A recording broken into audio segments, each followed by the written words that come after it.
వెంకటేశ్వర గారు senior journalist మాట్లాడుతున్నారు. ముందుగా రౌండ్ సమీక్షించినట్టు ప్రొఫెసర్స్ కి, మిత్రులకి, జర్నలిస్ట్ అందరికీ ఉద్యానవనం తెలియజేస్తా ఉన్నాను.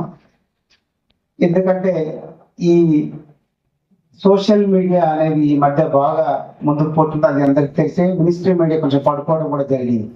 సో సోషల్ మీడియా ఎప్పుడైతే ఈ యూట్యూబ్ ఛానల్ ద్వారా అనేక మంది ఎవరైతే వాళ్ళు సొంతంగా పెట్టుకోవచ్చు, ఒక మెయిల్ ఉంది అంటే ఖచ్చితంగా యూట్యూబ్ ఉన్నట్టే అర్థం. మరి యూట్యూబ్ మెయిల్ ఉన్న వారు ప్రతి ఒక్కరు కూడా యూట్యూబ్ జర్నలిస్టే. సో వాళ్ళు ఏదైతే మనకు కళ్ళ ముందు కనపడుతున్నా, దారిలో పోతున్నా, ఏదో ఇంటర్నెట్ జరిగిన తక్కువ తీసి పెట్టేస్తారు సోషల్ మీడియాలో. సో అట్లా అది బాధ్యతాయుతంగా ఎవరైనా దాన్ని చూసిన తర్వాత మనం రక్షణ ఇవ్వడమా లేదా హాస్పిటల్కి భయపడే ఇవన్నీ జరుగుతూ ఉంటాయి. ఆ తరుణంలో మనం ప్రజల కోసం పనిచేస్తున్నప్పుడు ఏదైతే ఈ గతంలో ఇక్కడ మేము G6 ఆధ్వర్యంలో లగచర్య ఇష్యూ మీద అయితే పోరాటం చేసాం, అనేక ఇతరాల కంపెనీ ఇప్పుడు రావిపాడులో సూర్యాపేట జిల్లా జరుగుతున్న దానికి కూడా ఈరోజు మన ఛానల్లో కంటిన్యూగా చేయడం జరుగుతూ ఉంది. అలాగే OKTV ఆధ్వర్యంలో కోడంగల్లో ఏదైతే కబ్జా జరిగినటువంటి భూముల విషయంలో కూడా తీసుకురావడం జరిగింది. ఇదే OKTV వచ్చినప్పుడు ఏదైతే రేవంత్ రెడ్డి గారు ముఖ్యమంత్రి గారు కట్టినటువంటి ఇల్లు బఫర్ జోన్ లో ఉందని క్లియర్ గా తెలిసి బయట పెట్టిన తర్వాతనే ఈ యొక్క కూల్చకాలను స్టార్ట్ చేసి వాళ్ళ తమ్ముడికి ఇచ్చినటువంటి నోటీసులు పక్కకు పెట్టేసింది. అంటే సామాన్యులకు ఒకలాగా, ఉన్నతాధికారులకు ఒకలాగా ఉన్నటువంటి ఉన్నదాన్ని వెలికి తీసినందుకు ఈ రోజు మీడియా మీద కూడా దాడి అనేది జరుగుతా ఉన్నది. మీడియా మీద ఏదైతే ఈ ప్రభుత్వం అణచివేతకు కూడా గురి చేస్తా ఉన్నది. ఎక్కడైతే ఎవరైతే ప్రశ్నించే గొంతులు అణచివేస్తా ఉంది. కానీ అలాంటి అణచివేత తరుణంలో నిజంగా ఈ రోజు డిజిటల్ మీడియా సమస్య పెట్టడం మంచిగా చేస్తా ఉన్నాం. మనకంటూ ఒక యూనిట్ అనేది ఉండాలి.